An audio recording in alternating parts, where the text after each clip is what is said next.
ഒരു കൊട്ടാരം, ഒരു ശാപം, ഒന്നൊന്നായി മരിച്ചു പോകുന്ന രാജകുമാരന്മാർ. ആരും വിശ്വസിക്കാത്ത ഒരു ദുഷ്ടാത്മാവ് രാജകുടുംബത്തെ മുഴുവൻ നശിപ്പിക്കാൻ തിരികെ വന്നിരിക്കുന്നു. നിഗൂഢതയും ഹൊററും സസ്പെൻസും നിറഞ്ഞ ദ ഈസ്റ്റ് പാലസ് എന്ന കൊറിയൻ ഡ്രാമയുടെ എപ്പിസോഡ് 1 ആണ് ഇവിടെ എക്സ്പ്ലെയിൻ ചെയ്യാൻ പോകുന്നത്. സബ്സ്ക്രൈബേഴ്സിൽ ഒരാൾ ആഷ്ന വ്ലോഗ്സ് എന്നൊരു കുട്ടി ഇത് എക്സ്പ്ലെയിൻ ചെയ്യുമോ എന്ന് ചോദിച്ചിരുന്നു. എപ്പിസോഡ് 1 ആരംഭിക്കുന്നത് മഴ പെയ്യുന്ന ഒരു രാത്രിയിൽ ഒരു മനുഷ്യൻ കൊട്ടാരക്കുളത്തിൻ്റെ അരികിലൂടെ നടക്കുന്നതോടെയാണ്.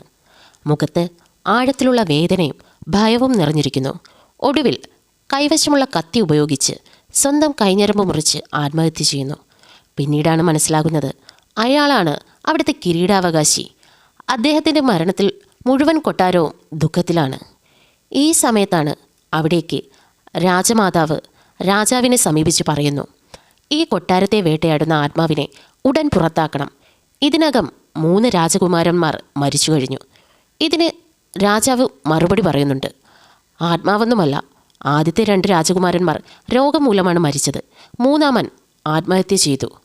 രാജാവിന് രാജമാതാവ് പറയുന്ന പ്രേതത്തിലും ആത്മാവിലൊന്നും ഒരു വിശ്വാസവും ഉണ്ടായിരുന്നില്ല.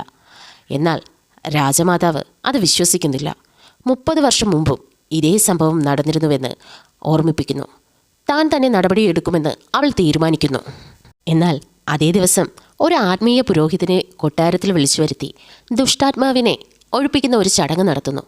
എന്നാൽ അന്ന് രാത്രി അദ്ദേഹം സ്ഥാപിച്ചിരുന്ന സംരക്ഷണ ബന്ധങ്ങളിൽ ഒന്ന് സ്വയം പൊട്ടിപ്പോകുന്നു.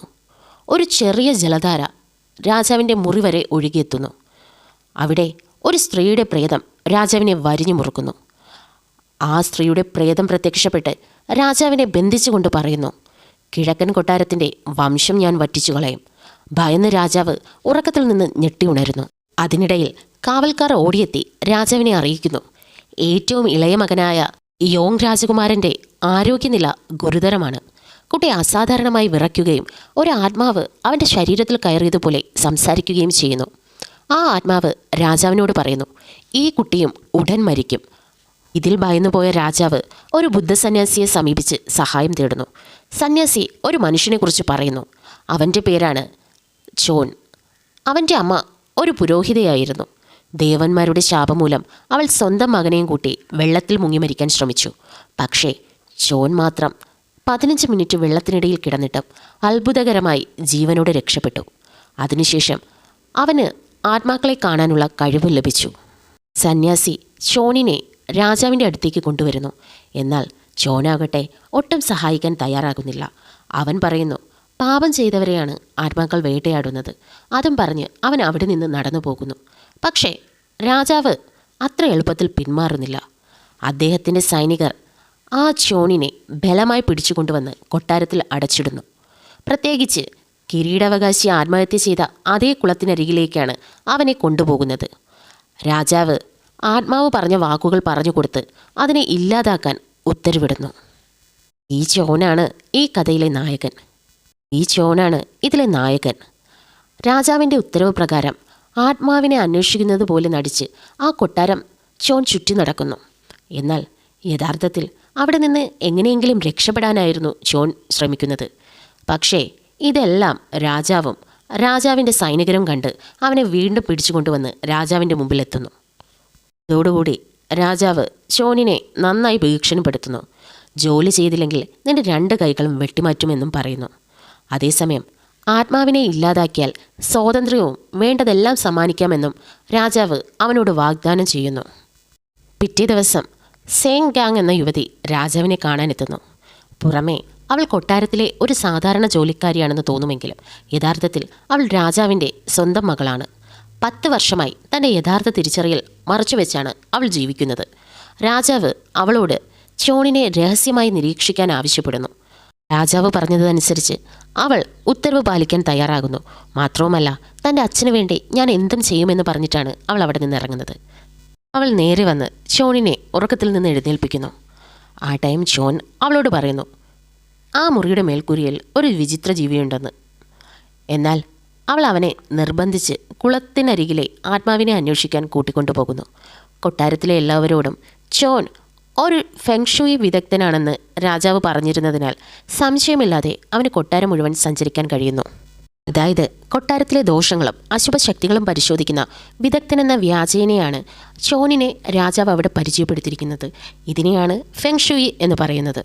ആ കൊട്ടാരത്തിന് ചുറ്റും നടക്കുമ്പോൾ ചോൻ സേങ്കാങ്ങിനോട് വിവിധ ആത്മാക്കളെക്കുറിച്ച് വിശദീകരിക്കുന്നുണ്ട്.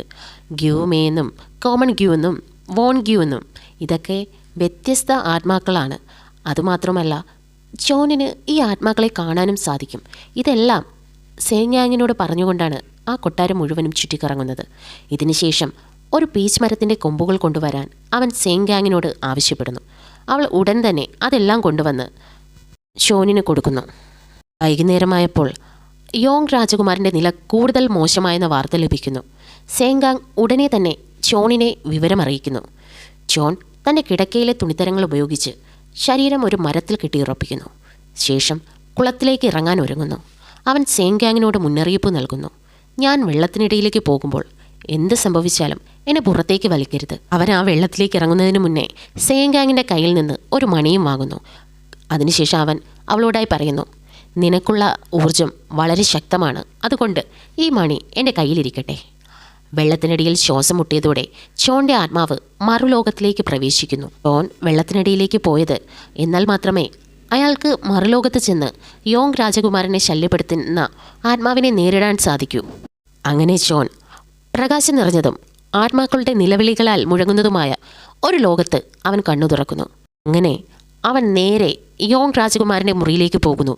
അവിടെ കുട്ടിയെ പിടിച്ചു വെച്ചിരുന്ന കുളത്തിലെ ദുഷ്ടാത്മാവിനെ അവൻ ആക്രമിക്കുന്നു.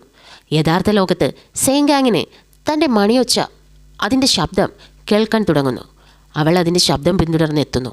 ചോൻ പറഞ്ഞതുപോലെ സ്വന്തം രക്തത്തിൻ്റെ ഒരു തുള്ളി അവൾ നെറ്റിയിൽ പുരട്ടുന്നു. അതോടെ ദുഷ്ടാത്മാവിൻ്റെ ശ്രദ്ധ അവളിലേക്ക് തിരിയുന്നു.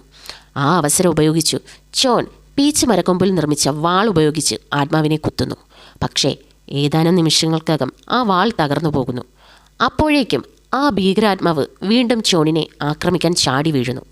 ഇതോടുകൂടിയാണ് 1ാം എപ്പിസോഡ് അവസാനിക്കുന്നത്. എപ്പിസോഡ് 2 ഉടനെ തന്നെ അപ്ലോഡ് ചെയ്തേക്കാം.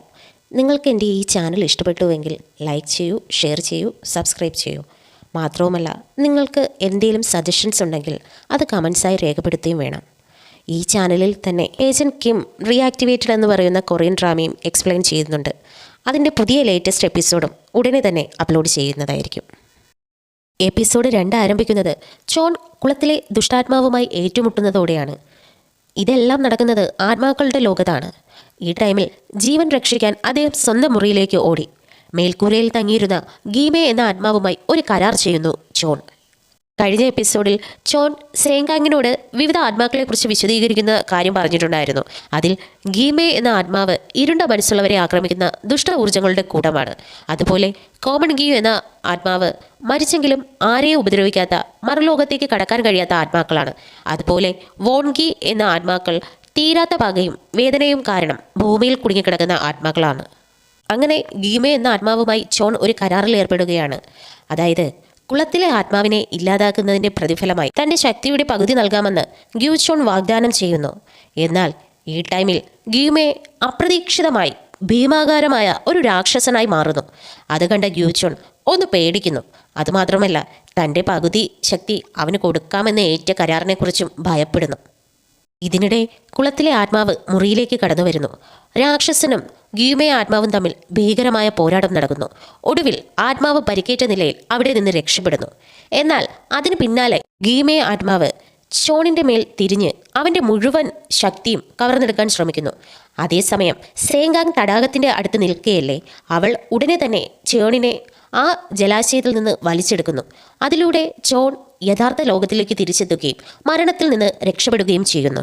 വെള്ളത്തിൽ നിന്ന് പുറത്തു വന്ന ചോൺ കുളത്തിലെ ആത്മാവിനെ താൽക്കാലികമായി മാത്രമാണ് ദുർബലമാക്കാൻ കഴിഞ്ഞതെന്ന് പറയുന്നു. കൂടാതെ സേങ്കാങ് രാജാവിൻ്റെ മകളാണെന്നുള്ള സത്യം തനിക്കറിയാമെന്ന് ചോൺ സേങ്കാങ്ങിനോട് വെളിപ്പെടുത്തുന്നു. രാജകുടുംബത്തിൻ്റെ രക്തം ആത്മാവിനെ വഴിതെറ്റിക്കാൻ സഹായിക്കുമെന്നാണ് അവൻ്റെ വിശദീകരണം.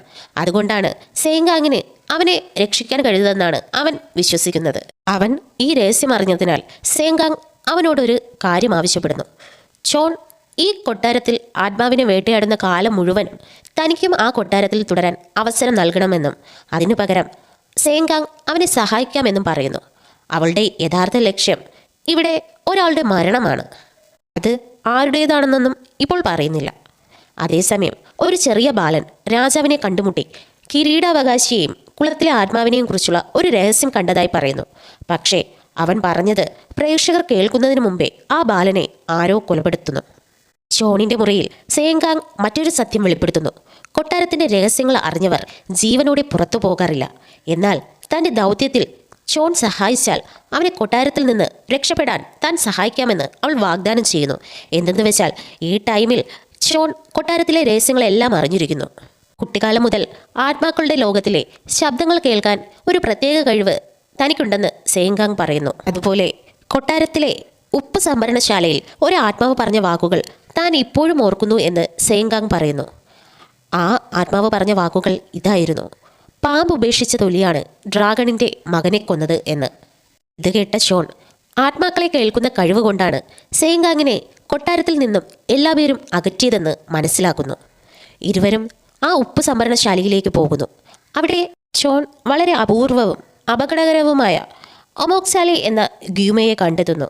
കുഞ്ഞിനെ പോലെ ഭംഗിയുള്ള രൂപമാണെങ്കിലും ഇത് മറ്റുള്ളവരെക്കാൾ അപകടകാരിയാണ്. മറ്റു ഗ്യൂമകളെപ്പോലെ ഒരിടത്ത് ഒതുങ്ങാതെ സ്വതന്ത്രമായി സഞ്ചരിക്കാനും ഇതിന് കഴിയും. രാജകുമാരൻ യോങ്ങിന്റെ ജീവൻ രക്ഷിച്ചതിനാൽ രാജാവ് ഷോണിന് പുതിയ താമസ സ്ഥലം നൽകുന്നു. എന്നാൽ ഓമോക്സാലി എന്ന ആ ഗ്യൂമെ അവരെ പിന്തുടർന്ന് അവിടേക്കും എത്തുന്നു.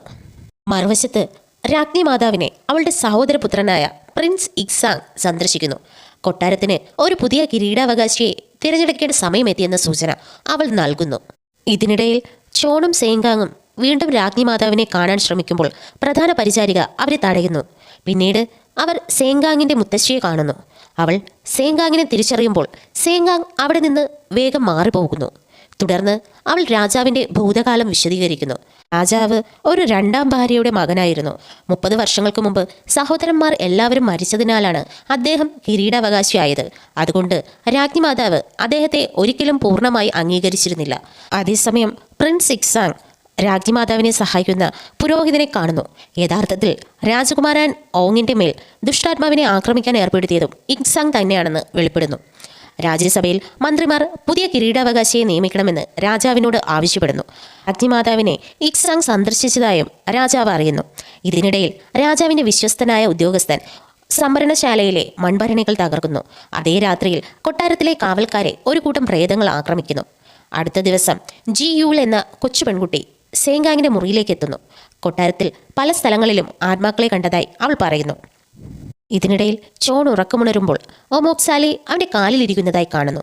അതിനെ മാറ്റി നിർത്തുന്നതിനിടയിൽ സേങ്കാങ് അങ്ങോട്ട് വരുന്നുണ്ട്. ഉപ്പുകിടങ്ങിലെ ആത്മാവിനെ രാജ്ഞി മാതാവിൻ്റെ മുറിക്കടുത്ത് കണ്ടതായി അവൾ ഷോണിനെ അറിയിക്കുന്നു. ഇരുവരും വീണ്ടും ആ ഉപ്പ് സംഭരണശാലയിലെത്തുന്നു. സേങ്കാങ് ഒറ്റയ്ക്കകത്ത് കടന്ന് ആത്മാക്കളുടെ ശബ്ദം കേൾക്കുന്നു.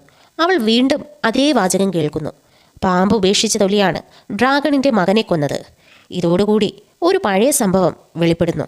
രാജ്ഞിമാതാവിൻ്റെ പ്രധാന പരിചാരിക ചില യുവതികളെ പിടിച്ച് മുറിക്കുള്ളിൽ പൂട്ടുന്നു. മതിലിൽ ആരോ ഒരു വാചകം എഴുതിയിട്ടുണ്ട്. അതാരാണെന്ന് നിങ്ങൾ ഇപ്പോൾ പറയണമെന്ന് അവരോട് ആജ്ഞാപിക്കുന്നു. പാമ്പിൻ്റെ വർഷത്തിൽ ജനിച്ച രാജ്ഞിമാതാവാണ് കിരീടാവകാശിയുടെ മരണത്തിന് കാരണമെന്നാണ് ആ മതിലിൽ എഴുതി വച്ചിരിക്കുന്നത്. അവിടെ പിടിച്ചുകൊണ്ടുവന്ന ആരും കുറ്റം സമ്മതിക്കാത്തതിനാൽ എല്ലാവരെയും അകത്തിട്ട് പൂട്ടുന്നു. അന്ന് രാത്രി തീ പിടിച്ച് എല്ലാവരും മരിക്കുന്നു. ഈ വാർത്ത അറിഞ്ഞ രാജ്ഞിമാതാവ് അവരുടെ അസ്ഥികൾ മൺഭരണികളിൽ അടച്ച് മണ്ണിനടിയിൽ മറവ് ചെയ്യാൻ ഉത്തരവിടുന്നു. അധികാരമായി ആ ആത്മാക്കൾ പുറത്തു വരാതിരിക്കാനാണ് അങ്ങനെ ചെയ്യിച്ചത്. ഇപ്പോൾ രാജ്ഞിമാതാവ് ആ പ്രധാന പരിചാരികയോട് പറയുന്നു, മൺഭരണികൾ തകർത്തത് തനിക്കെതിരെ ആത്മാക്കളെ ഉപയോഗിക്കാനാണെന്ന് പറയുന്നു. അതിനു പിന്നിൽ ഇപ്പോഴത്തെ രാജാവാണെന്ന് അവൾ സംശയിക്കുന്നു. ഈ ടൈം സേങ്കാങ് ആത്മാക്കളിൽ നിന്ന് അറിഞ്ഞതെല്ലാം ഷോണിനോട് പറയുന്നു. അവൻ അവളെ ആദ്യമായി പ്രശംസിക്കുന്നു. തൻ്റെ കഴിവിൽ ആദ്യമായാണ് ആരെങ്കിലും തന്നെ അഭിനന്ദിക്കുന്നതെന്ന് സേങ്കാങ് വികാരധീനയായി പറയുന്നു. ഷോൺ തൻ്റെ ജീവിതത്തിലും അവഗണന നേരിട്ടിരുന്നുവെന്ന് സമ്മതിക്കുന്നു. മരിച്ച പെൺകുട്ടികളുടെ ആത്മാക്കളെ മോചിപ്പിക്കണമെങ്കിൽ അവരുടെ മനസ്സിലെ പ്രതികാരവും വെറുപ്പും ഇല്ലാതാക്കേണ്ടതുണ്ടെന്ന് അദ്ദേഹം പറയുന്നു. ഇരുവരും പെൺകുട്ടികളുടെ അസ്ഥികൾ പൊടിച്ച് വെള്ളത്തിൽ കലർത്തുന്നു. സേങ്കാങ് അത് രാജ്ഞിമാതാവ് ധ്യാനിക്കുന്ന മുറിയിലേക്ക് കൊണ്ടുപോകുന്നു. അതേസമയം ഷോൺ ആത്മലോകത്തിലേക്ക് കടന്ന് മണി മുഴക്കുന്നു. ആത്മാക്കൾ ചുറ്റും കൂടുമ്പോൾ സേങ്കാങ് അസ്ഥിപ്പൊടി കലർത്തിയ വെള്ളം അവരിലേക്ക് തളിക്കുന്നു. അതോടെ അവരുടെ പ്രതികാരബോധം ഇല്ലാതാകുകയും ഷോൺ അവരുടെ ആത്മാക്കളെ മോചിപ്പിക്കുകയും ചെയ്യുന്നു. എന്നാൽ ഒരു പെൺകുട്ടിയുടെ ആത്മാവ് രാജ്ഞിമാതാവിൻ്റെ ശരീരത്തിൽ പ്രവേശിച്ച് ഒരു ഞെട്ടിക്കുന്ന സത്യം വെളിപ്പെടുത്തുന്നു. രാജാവിൻ്റെ കുടുംബത്തെ ശപിച്ചത് കൊട്ടാരത്തിലെ ഏറ്റവും പ്രിയപ്പെട്ട സ്ത്രീയായിരുന്നു. അവൾ രാജ്ഞിമാതാവിൻ്റെ മുന്നിൽ നിന്നുകൊണ്ട് രാജകുടുംബത്തെ ശപിച്ച ശേഷം സ്വയം ജീവനൊടുക്കി തടാകത്തിലേക്ക് ചാടി. ആ ശാപം കേട്ട പരിചാരികമാരെ സാക്ഷികളായതിനാൽ രാജ്ഞിമാതാവ് പിന്നീട് കൊല്ലുകയായിരുന്നു. മതിലിലെ എഴുത്ത് വെറും ഒരു കാരണമായി മാത്രമാണ് ഉപയോഗിച്ചത്. അതായത് രാജാവിൻ്റെ കുടുംബത്തെ ശപിച്ചത് കൊട്ടാരത്തിലെ തന്നെ ഒരു സ്ത്രീയായിരുന്നു. ആ സ്ത്രീ അവരെ ശപിച്ചുകൊണ്ട് തടാകത്തിൽ ജീവനൊടുക്കി. ഈ ശാപം കേട്ടുകൊണ്ട് കുറച്ച് പരിചാരികമാർ അവിടെ ഉണ്ടായിരുന്നു. അവർ ഇതിന് സാക്ഷികളായതിനാൽ അവരെ മൊത്തത്തിൽ ഈ രാജ്ഞിമാതാവ് കൊന്നൊടുക്കുകയായിരുന്നു. അതിന് പറഞ്ഞതാകട്ടെ, ആരോ മതിലിൽ എന്തോ രാജ്ഞിമാതാവിനെ കുറിച്ച് എഴുതി വെച്ചു എന്ന്. ഇവിടെ നിന്ന് പോകാത്ത ഒരു ആത്മാവ് രാജ്ഞിമാതാവിനെ കൊല്ലാൻ ശ്രമിക്കുന്നു. ഇത് ഷോൺ ഇടപെട്ട് ആ ആത്മാവിനെ തടയുന്നു. ഇതോടുകൂടിയാണ് എപ്പിസോഡ് 2 അവസാനിക്കുന്നത്. നിങ്ങൾക്ക് ഈ ചാനൽ ഇഷ്ടപ്പെട്ടുവെങ്കിൽ ലൈക്ക് ചെയ്യൂ, ഷെയർ ചെയ്യൂ, സബ്സ്ക്രൈബ് ചെയ്യൂ. അതുപോലെ തന്നെ നിങ്ങളുടെ അഭിപ്രായങ്ങളും കമൻറ്റായി രേഖപ്പെടുത്തണം.